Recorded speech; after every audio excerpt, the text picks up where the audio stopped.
Bienvenidos, esto es De Camino, programa 551. Me encanta la vertiente 5 porque es la de preguntas y respuestas. Hoy, por ejemplo, desde Chile nos están preguntando por la economía de la salvación. ¿Qué puede significar economía de la salvación? Y si eso tiene que ver con el sentido usual de la palabra economía, pues que tiene que ver con dinero, con gastos, con ese tipo de cosas. Bueno, hoy estamos con esa hermosa pregunta y estamos de camino. Bienvenidos. Es bueno empezar con la etimología. La palabra oikos hace referencia a la casa y la palabra nomos hace referencia a la ley. Pero aquí hay que aclarar que la ley no es simplemente lo que está escrito, sino es más bien el modo de administrar o de gobernar.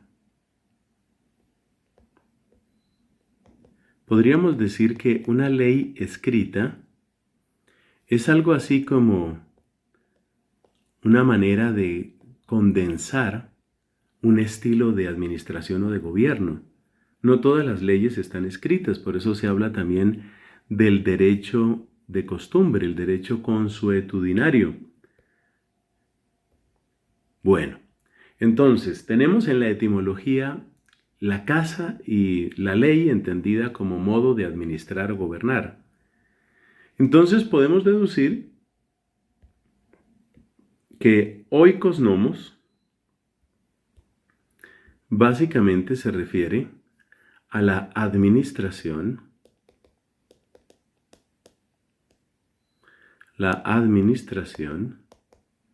de la casa. Y si ahora nos preguntamos en qué consiste esto de administrar,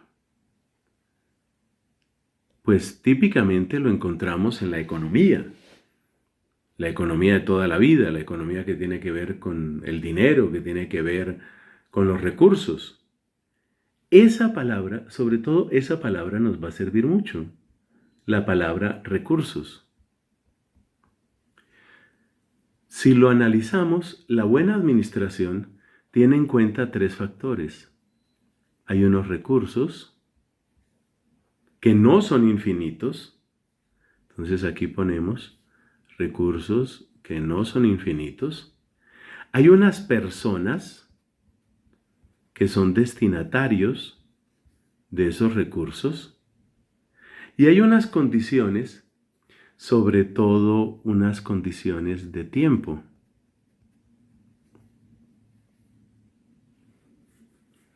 Este es el triángulo típico de la economía. Por ejemplo, en la economía de un país, pues hay que tener en cuenta qué es lo que está produciendo el país y qué es lo que necesita el país. Esos son recursos. Obviamente hay que preocuparse por las personas que viven en ese país o que van a vivir en él. Y hay que pensar en el tiempo, porque, por ejemplo, no se pueden gastar todos los recursos, no se pueden gastar lo que es para un año, no se puede gastar en un mes. La persona que sabe administrar maneja muy bien tiempo, recursos y personas, es decir, los destinatarios. Esto es lo propio de la buena economía. También nos damos cuenta que estos factores refluyen los unos en los otros. Por ejemplo, si hay más personas, pues hay que ver cómo se va a manejar el tema de los recursos. Habrá que hacer tal vez porciones más pequeñas. Si el tiempo va a ser más corto, entonces hay que pensar en cómo se van a gastar esos recursos. Y si los recursos son más amplios, entonces se puede utilizar más tiempo. Lo que quiero destacar es que estos tres factores influyen los unos sobre los otros. La buena administración de una casa tiene que ver con esto. Dicho sea entre paréntesis, esa buena administración también uno la puede aplicar para otras cosas. Pensemos, por ejemplo, en una persona que va a hacer una carrera, va a hacer un estudio, como se suele decir ahora, va a ser un pregrado, va a ser un pregrado en Derecho, un pregrado en odontología, un pregrado en enfermería. Esa persona quiere llegar a una meta, pero si lo piensas bien, aunque se trate solo de una persona, debe manejar este mismo esquema. Sus recursos de dinero, de talento, de libros, de amigos, de bibliotecas, no son infinitos. Él o ella, pues tiene también unas limitaciones. Su capacidad de asimilación es la que es. Seguramente no es una persona genio. Entonces, bueno, ahí hay una situación, ¿no? Ahí hay una situación. Por otra parte, hay cosas que se le facilitan más y otras se le facilitan menos, lo cual está indicando que esta persona va a tener que conocerse muy bien y va a tener que darse cuenta en qué está fuerte y en qué no está fuerte. Por ejemplo, si la persona está estudiando, qué sé yo, odontología, es posible que las habilidades manuales, las destrezas manuales, se le den muy fácilmente, pero quizás no tiene la memoria para toda la parte anatómica, fisiológica que también se necesita. Y además, esta persona tiene un tiempo determinado. Su carrera, sigamos con el ejemplo de la odontología, su carrera no va a durar 25 años ni 30 años. Debe lograr unos objetivos en un determinado tiempo. Esto tiene que ver con muchas cosas. Esta administración tiene que ver con muchas cosas por una razón muy sencilla, y es que nosotros, las personas, estamos sujetas al tiempo y tenemos siempre recursos limitados. Hay pocas cosas que son ilimitadas. Uno de los principios básicos de la economía, como ciencia en general, es que la economía se refiere a los recursos que son limitados. Bueno, con todas estas claridades, ahora hagámonos una pregunta, y esa pregunta es, ¿qué debemos entender cuando nosotros hablamos de economía de salvación?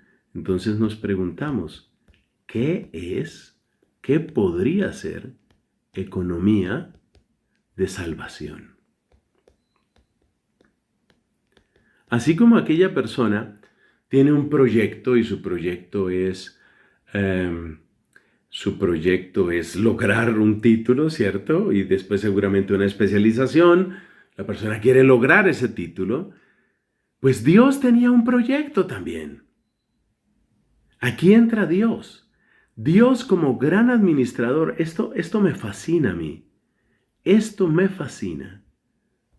Dios, gran administrador. Es decir, Dios tiene un proyecto. Ese proyecto consiste en darnos su amistad, darnos su salvación a nosotros. Pero nosotros somos rebeldes, nosotros somos perezosos, nosotros somos egoístas, nosotros nos creemos muy astutos, somos muchas veces mentirosos, somos resentidos, tenemos cierta tendencia a la idolatría. Entonces, como personas, mirando este ángulo, como personas tenemos una gran cantidad de limitaciones. Ahora, ¿qué recursos tiene Dios? Uno puede decir, bueno, Dios tiene todo tipo de recursos, pero es que hay que saber que esos recursos se deben aplicar a estas personas. Es decir, de lo que se trata es de conquistar el corazón. Óyeme eso. Se trata de conquistar, es decir, de ganar corazones. Y si se trata de ganar corazones, pues aquí tenemos un dato muy importante, y es que los corazones no se ganan forzándolos. Es necesario darle luz a la inteligencia y es necesario darle fuerza, darle movimiento, darle moción a la voluntad. Estos son los elementos que a nosotros nos interesan. Entonces, para llegar a personas humanas se necesita luz para la inteligencia, Se necesita una moción para la voluntad. Esta moción, según nos explica, por ejemplo, San Agustín, es la que logra el amor. El amor logra esa moción, es decir, el amor hace que uno quiera. Y por eso la historia de la salvación, la economía de la salvación, siempre requiere que haya esta moción. Entonces, ¿a qué llamamos? Ya podemos responder, ¿a qué llamamos economía de la salvación? Podemos decir que es la manera sabia, bondadosa, es más, vamos a poner aquí otra palabra más fuerte, compasiva y poderosa, como Dios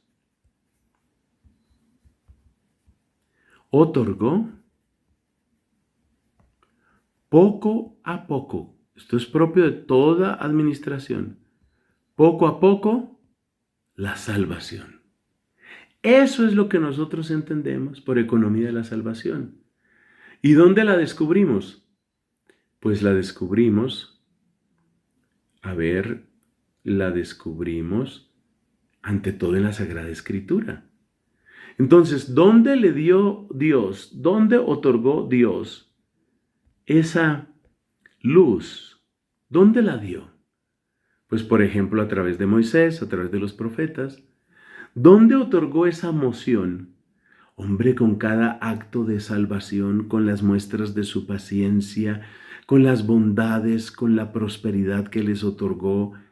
Es decir, de muchas maneras Dios estaba trabajando.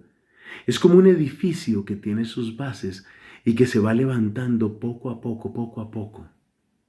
Eso es la economía de la salvación. La sabiduría, la misericordia y el poder de Dios obrando en la historia para llevarnos a la plena amistad con Él, pues sabiendo que somos pecadores. Esa es economía de la salvación. Lo que más me gusta de este tema es darnos cuenta que en la economía de la salvación se juntan la sabiduría, la bondad y el poder de Dios. Es decir, es Dios cuidándonos, es Dios cultivando el bien en nosotros, es Dios haciendo posible la mejor versión de cada uno de nosotros. No se te olvide, esto es De Camino, bocados de conocimiento, para que tu fe no se muera de hambre.